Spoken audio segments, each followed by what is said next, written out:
L'héritage mystérieux de la Bible éthiopienne. Il y a 800 ans, un roi éthiopien prit une décision importante, il ordonna la création d'une nouvelle capitale sur le plateau central de l'Éthiopie, un lieu destiné à servir de centre spirituel et culturel pour les chrétiens. Dans ce lieu sacré, 11 églises extraordinaires furent construites. Ces structures témoignent des profondes racines chrétiennes de l'Éthiopie et de son engagement de longue date envers la foi et la tradition. Lorsque l'on parle de Bible, la version du roi Jacques vient souvent à l'esprit. Largement considérée comme la Bible chrétienne par excellence, la Bible du roi Jacques est considérée par des millions de personnes dans le monde comme la traduction la plus authentique et la plus complète des Écritures chrétiennes. Elle occupe une place particulière dans le cœur des chrétiens, vénérée comme un symbole de foi et de dévotion inébranlable. Mais c'est là que réside le retournement de situation surprenant. Que se passerait-il si on vous disait que la Bible du roi Jacques n'est pas la Bible chrétienne la plus ancienne ou la plus complète de la planète? Contrairement à la croyance populaire, la version du roi Jacques ne détient pas le titre de texte chrétien le plus ancien et le plus complet. Ce titre appartient à une Bible éthiopienne, un livre sacré vénéré par les chrétiens orthodoxes éthiopiens.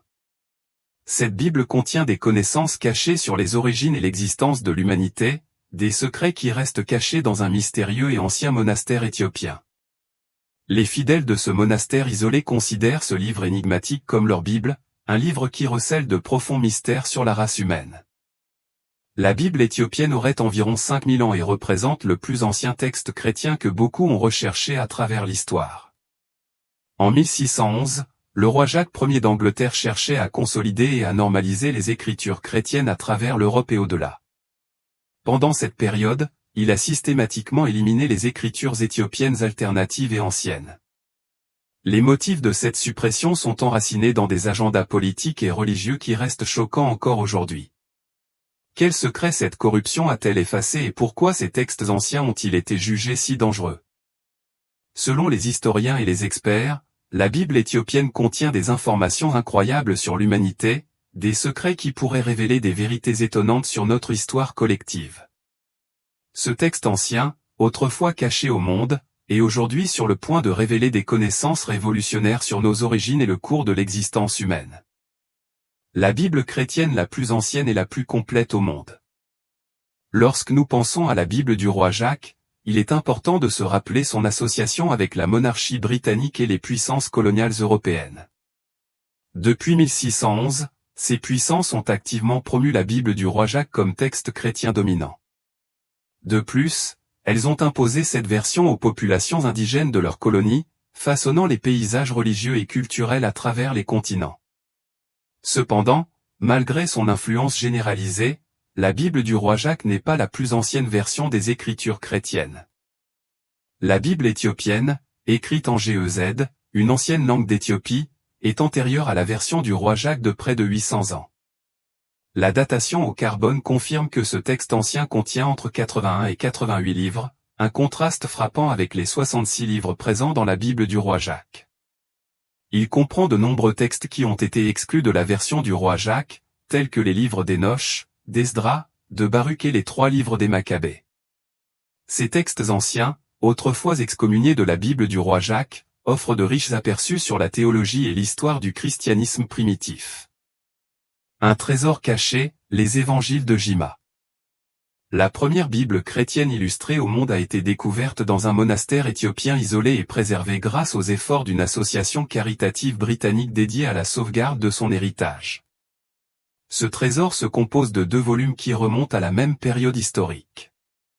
Le premier volume contient des pages soigneusement illustrées, tandis que le deuxième volume est écrit dans une écriture différente. Les 2 volumes présentent les 4 évangiles et constituent des merveilles visuelles et textuelles de l'art et de la littérature du christianisme primitif. Ces textes incroyables sont connus sous le nom d'évangile de Jima, du nom d'Abba Garama, un moine arrivé en Éthiopie en provenance de Constantinople, aujourd'hui Istanbul, en 494 après Jésus-Christ. Avec l'aide d'un scribe, Abba Garama a méticuleusement copié les évangiles. Ces textes sacrés ont été préservés dans le monastère de Gara, situé près d'Adwa dans la région du Tigré, au nord de l'Éthiopie, perché à une altitude de 7000 pieds. L'altitude élevée et le climat sec du monastère ont joué un rôle crucial dans la préservation des évangiles de Jima. Leur stockage dans des chambres noires a permis de maintenir l'éclat de leur couleur pendant des siècles. Cette méthode de conservation unique a permis de garantir que ces manuscrits inestimables restent intacts, préservant leur beauté visuelle et leur importance historique. Un voyage dans la connaissance cachée. La Bible éthiopienne et les évangiles de Jima ont plus qu'une simple signification religieuse. Ils offrent une fenêtre sur le passé ancien de l'humanité, contenant des secrets qui pourraient remodeler notre compréhension de l'histoire, de la culture et de la religion. Ces textes, autrefois cachés du monde, symbolisent une richesse de connaissances qui attend d'être redécouverte. En explorant les secrets de ces manuscrits anciens, nous sommes sur le point de découvrir des histoires du christianisme primitif, de l'existence humaine et des idées spirituelles qui ont été cachées pendant des millénaires. Les mystères de la Bible éthiopienne et des évangiles de Jima nous invitent à réfléchir aux origines communes de l'humanité et à notre quête de la vérité, nous poussant à réévaluer ce que nous pensons savoir de l'histoire, de la foi et de l'existence. Rejoignez-nous pour approfondir les incroyables secrets de ces textes anciens. Ensemble, nous découvrirons ce que l'histoire a caché et ce que le passé de l'humanité peut nous apprendre sur le présent et l'avenir. Avertissement, cette exploration est destinée uniquement à des fins d'information. Les informations partagées n'impliquent aucune affirmation ou conclusion et ne visent pas à influencer les résultats. L'Éthiopie est mentionnée de diverses manières dans chaque division principale de la Bible hébraïque. Elle est utilisée de manière interchangeable avec Cush et a été plus tard identifiée avec la Nubie et Akom. La différence ? La Bible éthiopienne décrit l'ethnie de Jésus et de ses parents comme étant des gens de couleur du Moyen-Orient. La Bible du roi Jacques, en revanche, les décrit comme blancs. La Bible éthiopienne et la Bible du roi Jacques sont des manuscrits différents. La Bible éthiopienne compte 84 livres, contre 66 pour la Bible du roi Jacques. La Bible éthiopienne ne contient que 4 des évangiles du Nouveau Testament, mais comprend également des livres qui ne sont pas présents dans la Bible du roi Jacques. Il s'agit notamment du livre d'Énoch, d'Esdras, de Baruch et des 3 livres des Maccabées. Selon les croyances chrétiennes orthodoxes, la Bible éthiopienne est également très illustrée, certaines pages sont remplies de dessins représentant les saints, les apôtres, un temple et même des cartes qui ont été utilisées pour aider les lecteurs à recouper certains passages selon les marges. Étonnamment, les couleurs des pages sont toujours riches. Les experts pensent que cela est dû au fait que le livre était conservé dans un monastère qui a rarement vu la lumière du jour, où il se trouve encore aujourd'hui. Pour savoir à quel point une Bible est exacte, il ne faut pas seulement se baser sur l'ancienneté des textes originaux, mais aussi sur la cohérence de toutes les doctrines qu'elle contient. La parole de Dieu étant sans faille, je ne peux pas me prononcer sur son authenticité en termes d'endoctrinement sans faille, car je ne dispose pas des textes originaux de la Bible éthiopienne. Cela dépend en fin de compte de la perspective religieuse ou scientifique de chacun.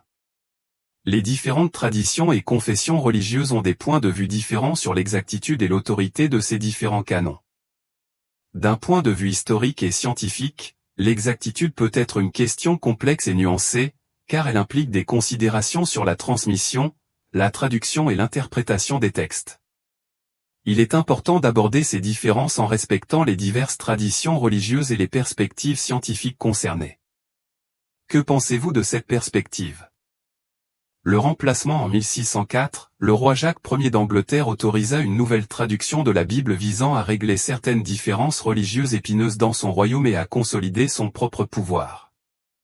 Mais en cherchant à prouver sa propre suprématie, le roi Jacques a fini par démocratiser la Bible. Grâce à l'émergence de la technologie d'impression, la nouvelle traduction a fait sortir la Bible de l'ordinaire.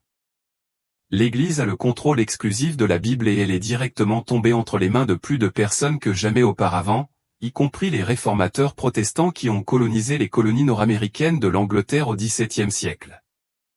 Émergeant à un moment culminant de la Renaissance anglaise, la Bible du roi Jacques s'est imposée parmi les œuvres littéraires les plus célèbres de la langue anglaise.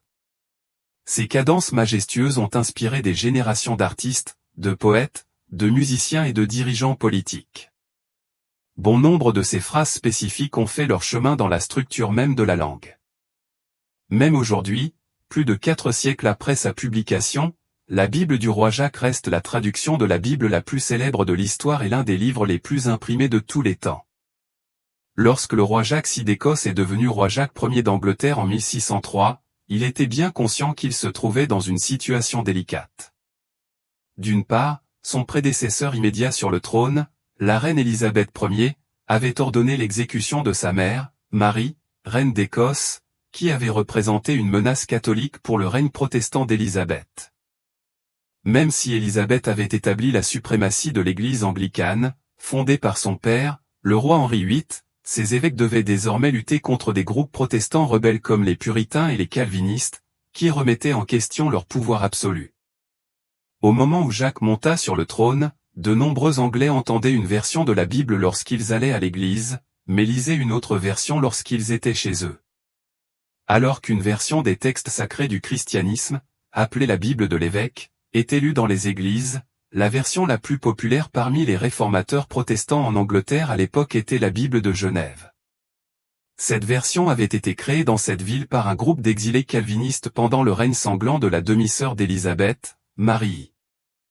Pour le nouveau roi, la Bible de Genève posait un problème politique car elle contenait certaines annotations remettant en question non seulement le pouvoir de l'évêque mais aussi le sien. Ainsi, en 1604, lorsqu'un érudit puritain proposa de créer une nouvelle traduction de la Bible lors d'une réunion au cours d'une conférence religieuse à Hampton Court, Jacques le surprit en acceptant.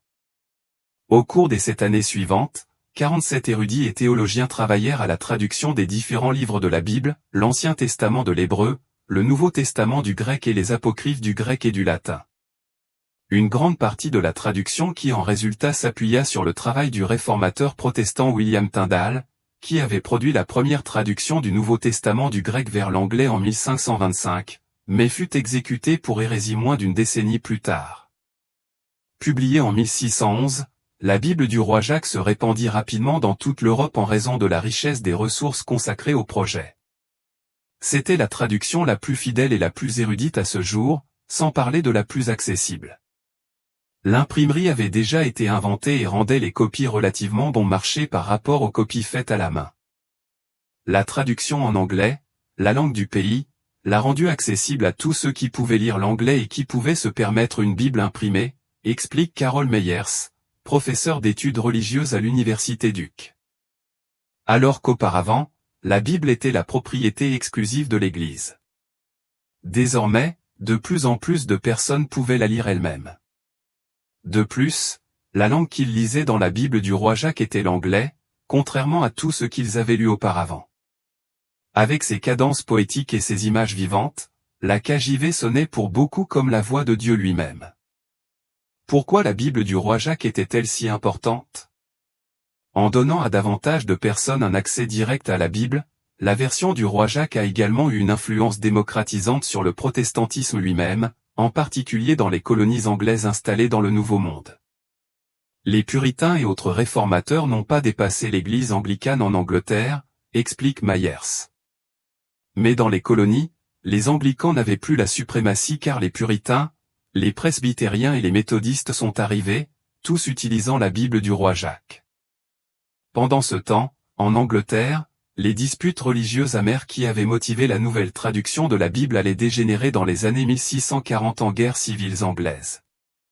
Ces guerres se sont terminées par la capture et l'exécution du fils et successeur du roi Jacques, Charles II. Si Jacques avait espéré dissiper tout doute sur son droit divin et celui de son successeur au pouvoir, il n'y est clairement pas parvenu. Maire souligne que la Bible du roi Jacques a donné accès à des passages qui n'étaient pas habituellement lus à l'Église. Des passages qui limitent le pouvoir des dirigeants séculiers comme Jacques. À titre d'exemple, elle cite Deutéronome 17, qui dit « Tu établiras pour roi l'un de tes frères ». Mais cela suggère également que le roi ne devrait pas acquérir trop de chevaux, d'épouses ou d'argent et d'or pour lui-même. Et qu'il soit, comme tout le monde, soumis aux lois de Dieu. Le roi Jacques voulait consolider sa propre réputation de bon roi en commandant cette traduction, explique Meyers. Peut-être n'était-il pas au courant de ces passages sur les limites des pouvoirs du roi, ou ne pensait-il pas que les rendre accessibles à tous pourrait menacer son droit divin de roi.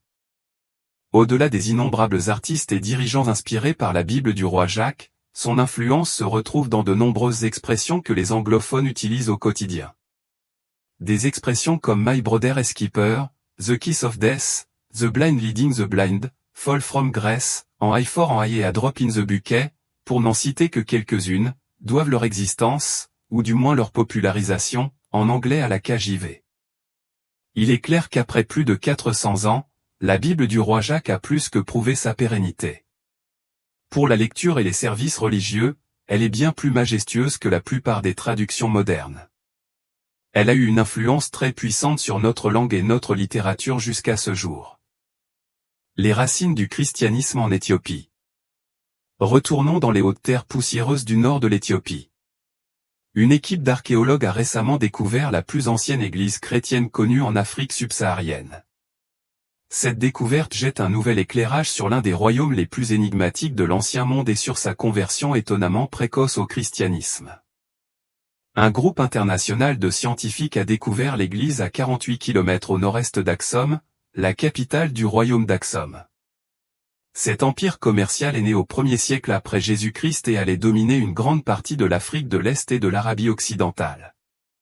Grâce à la datation au radiocarbone des objets découverts dans l'église, les chercheurs ont conclu que la structure avait été construite au IVe siècle après Jésus-Christ. C'était à peu près à la même époque où l'empereur romain Constantin le Grand a légalisé le christianisme en 313 de notre ère et s'est converti sur son lit de mort en 337 de notre ère. La découverte de l'église et de son contenu confirme la tradition éthiopienne selon laquelle le christianisme est arrivé à une date précoce dans une région située à près de 5000 km de Rome. Cette découverte suggère que la nouvelle religion s'est rapidement propagée par le biais de réseaux commerciaux à longue distance qui reliaient la Méditerranée à l'Afrique et à l'Asie du Sud via la mer Rouge. Cela jette un nouvel éclairage sur une époque importante dont les historiens savent peu de choses. L'empire d'Aksum était l'une des civilisations antiques les plus influentes au monde, mais reste l'une des moins connues, explique Michael Arroway de l'université Johns Hopkins, l'archéologue qui dirigeait l'équipe. Elina Woss, archéologue à l'université Washington de Saint-Louis qui faisait partie de l'équipe, ajoute qu'Aksum servait de point de connexion reliant l'Empire romain et plus tard l'Empire byzantin aux terres lointaines du sud. Le commerce par chameau, ânes et bateaux acheminait l'argent, l'huile d'olive et le vin de la Méditerranée vers les villes situées le long de l'océan Indien. À leur tour, ces villes exportaient du fer, des perles de verre et des fruits vers l'Afrique. Le royaume a commencé son déclin au 8e et 9e siècle, pour finalement ne contrôler que les hauts plateaux éthiopiens. Le royaume est resté résolument chrétien, même lorsque l'islam s'est répandu dans la région. Au début, les relations entre les deux religions étaient en grande partie pacifiques, mais elles sont devenues plus tendues au fil du temps. Au XVIe siècle, le royaume a été attaqué par les forces somaliennes, puis par les armées ottomanes, mais a finalement conservé le contrôle de ces hautes terres stratégiques. Aujourd'hui, près de la moitié des Éthiopiens sont membres de l'Église orthodoxe éthiopienne Tewahedo. Pour les premiers chrétiens, le risque de persécution de la part des Romains était parfois élevé. Cela les obligeait à pratiquer leurs croyances en privé, ce qui posait un défi aux chercheurs qui étudiaient cette époque. Le christianisme avait atteint l'Égypte au IIIe siècle après Jésus-Christ, mais ce n'est qu'après la légalisation de l'observance chrétienne par Constantin que l'Église s'est largement répandue en Europe et au Proche-Orient. Avec la nouvelle des fouilles d'Aksite, les chercheurs peuvent désormais être plus sûrs de dater l'arrivée du christianisme en Éthiopie à la même période. Cette découverte semble être la première preuve physique de l'existence d'une église en Éthiopie, ainsi que dans toute l'Afrique subsaharienne. Une équipe de scientifiques a mené ses travaux entre 2011 et 2016 dans une ancienne colonie appelée Beta Samati, qui signifie « maison d'audience » dans la langue locale Toya. L'emplacement, proche de la frontière actuelle avec l'Érythrée et à 110 km au sud-ouest de la mer Rouge, a séduit les archéologues. En partie, elle abritait également des temples construits dans un style sud-arabe, datant de plusieurs siècles avant l'essor d'Aksum. C'était un signe clair de liens anciens avec la péninsule arabique. Les temples reflètent l'influence des Sabéens, qui dominaient le lucratif commerce de l'encens et dont le pouvoir s'étendait au-delà de la mer Rouge à cette époque. La plus grande découverte des fouilleurs était un bâtiment massif, long de 18 mètres et large de 12 mètres, ressemblant au style romain antique d'une basilique. Les Romains ont d'abord développé la basilique à des fins administratives. Elle a ensuite été adoptée par les chrétiens à l'époque de Constantin pour leur lieu de culte. Dans et à proximité des ruines d'Axum, les archéologues ont également trouvé un large éventail d'objets. Parmi ceux-ci figurait une délicate bague en or et cornaline avec l'image d'une tête de taureau et près de 50 figurines de bovins, preuves évidentes de croyances pré-chrétiennes. Ils ont également découvert un pendentif en pierre sculpté d'une croix et inscrit avec l'ancien mot éthiopien vénérable, ainsi que des brûle-parfums près du mur oriental de la basilique. L'équipe a découvert une inscription demandant au Christ de nous être favorable. Dans le document de recherche, ils ont déclaré que cette collection inhabituelle d'objets suggère un mélange de traditions païennes et chrétiennes primitives. Selon la tradition éthiopienne, le christianisme est arrivé pour la première fois dans l'empire d'Aksum au IVe siècle après Jésus-Christ lorsqu'un missionnaire de langue grecque nommé Frumentius a converti le roi Ezana. Cependant, des doutes subsistent quant à la fiabilité historique de ce récit. Les érudits ne sont pas d'accord sur le moment et la manière dont la nouvelle religion a atteint la lointaine Éthiopie. Il existe des preuves fiables d'une présence chrétienne légèrement au nord-est d'Aksum à une date ancienne. Les découvertes sur le site soulignent comment la propagation du christianisme était étroitement liée aux dominations du commerce. Des sceaux et des jetons, utilisés pour les transactions économiques, ont été découverts par les archéologues. Ils indiquent la nature cosmopolite de la colonie. Une perle de verre de la Méditerranée orientale et de nombreuses poteries d'Aqaba, dans l'actuelle Jordanie, témoignent de l'existence d'un commerce à longue distance. Ces découvertes montrent que les routes commerciales à longue distance ont joué un rôle important dans l'introduction du christianisme en Éthiopie. Le royaume d'Aksum était un centre important du réseau commercial du monde antique.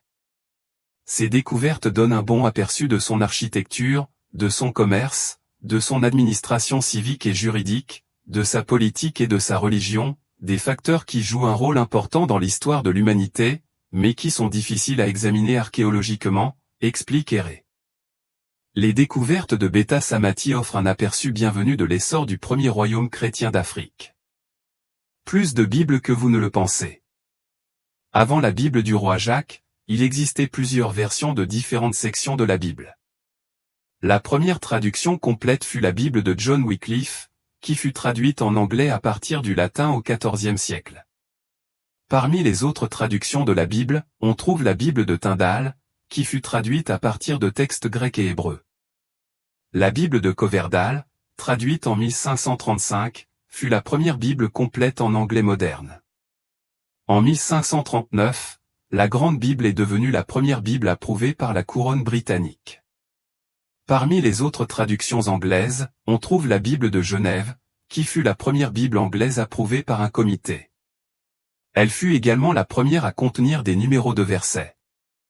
La Bible de l'évêque fut la deuxième Bible autorisée par l'Angleterre en 1568. Les livres de ces traductions étaient basés sur les livres inclus dans la version latine de la Bible appelée la Vulgate, qui est considérée comme la première édition mondiale de la Bible. Saint Jérôme a rassemblé la Vulgate vers 400 après Jésus-Christ. Selon les religions érudites, elle contenait 39 livres de l'Ancien Testament, qui étaient alors connus sous le nom de Bible hébraïque, et 27 livres connus sous le nom de Nouveau Testament.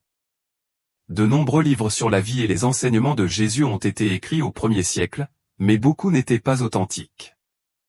Cela devint un sujet de préoccupation pour les premiers dirigeants de l'Église chrétienne. Ils se réunirent au concile de Nicée en 325 après Jésus-Christ, puis à nouveau au premier concile de Constantinople en 381 après Jésus-Christ pour décider quels livres seraient inclus dans le Nouveau Testament.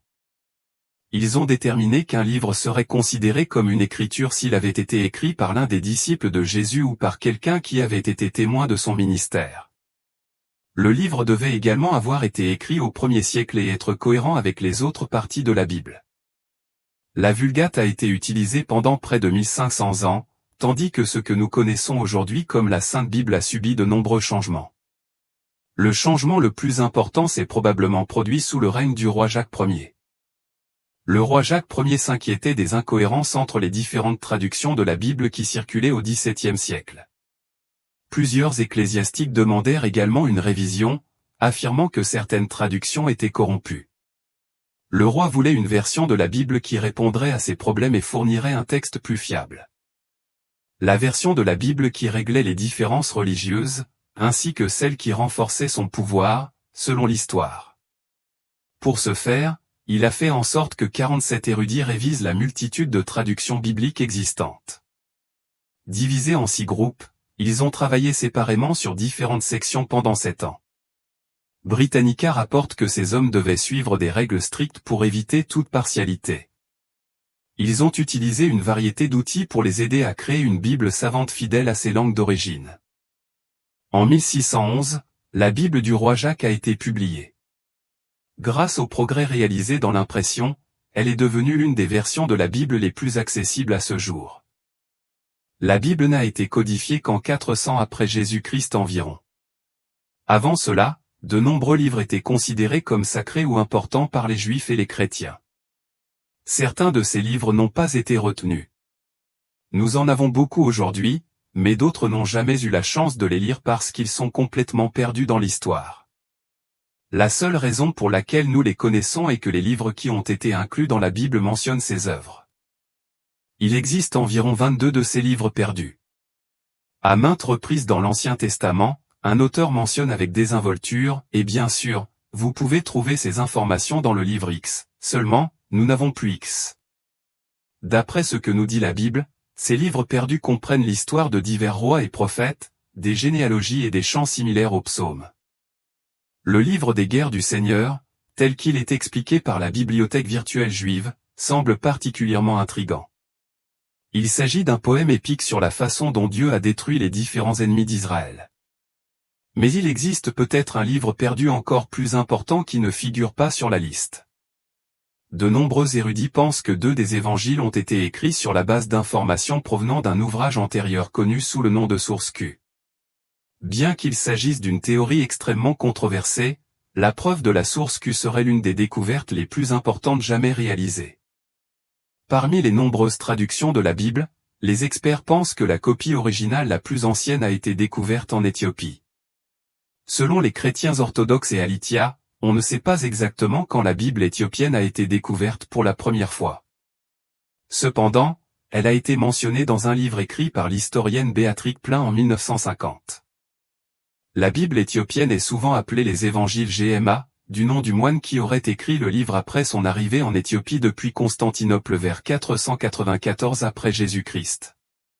Cette Bible contient 3 manuscrits en 2 volumes, tous 2 d'environ 25 cm d'épaisseur. Les 2 livres sont nommés GM1 et GMA2. La couverture de GM1 est en cuivre, tandis que celle de GMA2 est en argent. Le Fonds du patrimoine éthiopien explique que chaque volume contient environ 400 pages écrites sur une peau de chèvre en langue gaze. La datation au carbone révèle que le manuscrit semble dater d'une période comprise entre 330 et 650 après Jésus-Christ. Contrairement à la Bible hébraïque, à la Vulgate ou à la Bible du roi Jacques, il n'existe qu'un seul exemplaire de la Bible éthiopienne.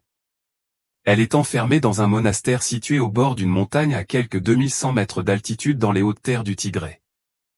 Le fait qu'elle soit toujours là est stupéfiant, car l'Éthiopie a subi des attaques de musulmans et d'Italiens, ainsi qu'un incendie qui a détruit l'église du monastère.